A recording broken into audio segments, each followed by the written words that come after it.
Kailyn Lowry never hesitates to speak her mind. She was completely open with fans as one of the stars of MTV's Teen Mom franchise for many years, and she continues to be so in her new role as a podcast presenter. But there are some instances from her past that cause even Kail difficulty. For instance, Lowry claims that Chris Lopez, the father of her two youngest children, assaulted her in October of this year.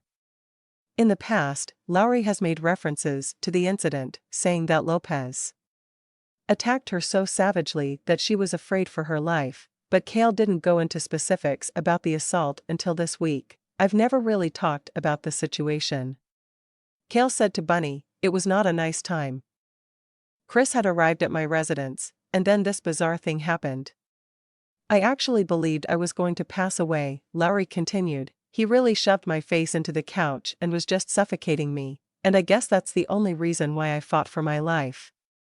I simply recall tilting my head in a specific direction and being able to gulp for breath. He's going to kill me," Kail recalls thinking as she struggled for air. Then, she continued, "I threw my phone beneath my bed because I worried that if he got it, I wouldn't be able to call for help." Lowry claims that despite the incident, which left her fearing for her life, she was still hesitant to contact the police. She said, "And I still didn't want to call the F-King police. I pleaded with you to pick me. I'm here to help you get better." In July 2020, Kail gave birth to Creed, her second child with Chris. Therefore, either she was pregnant at the time of the occurrence, or Chris became her partner soon after. After a clip from the interview's preview surfaced online, Lopez joined TikTok Live to respond to queries from fans. "Is she referring to when she repeatedly punched me in the face?" Chris stated, "I never nearly murdered somebody. Everyone was constantly breathing. There was always space for breathing. Their phone was always with them. Never, ever did I kill anyone." After that, Lopez acknowledged choking Lowry but denied ever hitting her. "I sincerely hope that Kail told you the complete truth and not just a made-up version.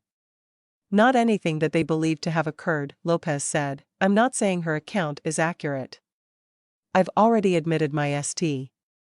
The story is not inaccurate, no. Yes, I choked her. That, I previously admitted.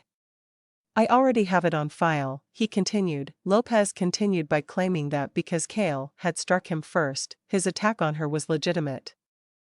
"But if you want to sit here and tell the story of DV, then tell the part where you physically attacked me," he retorted, several times. "Not only once, not only twice, and not just once either. Speak the whole F-King truth, man, if you're going to speak the truth. Say the part where you started striking that man first if you're going to sit here and paint a NIA as abusive," Lopez continued. "I have no idea what in the world I was thinking. I was wasted. But that doesn't change the reality of what I did. It still isn't justified. I had previously felt bad. Do you know how long it took for me to come to terms with this abuse and everything else I went through as a result?" Lopez at the time said. Chris still clearly believes that he is the victim in this whole situation. His odd remarks and surprising admission of guilt have not yet elicited a public response from Kail. On this developing story, we'll provide more updates as they become available.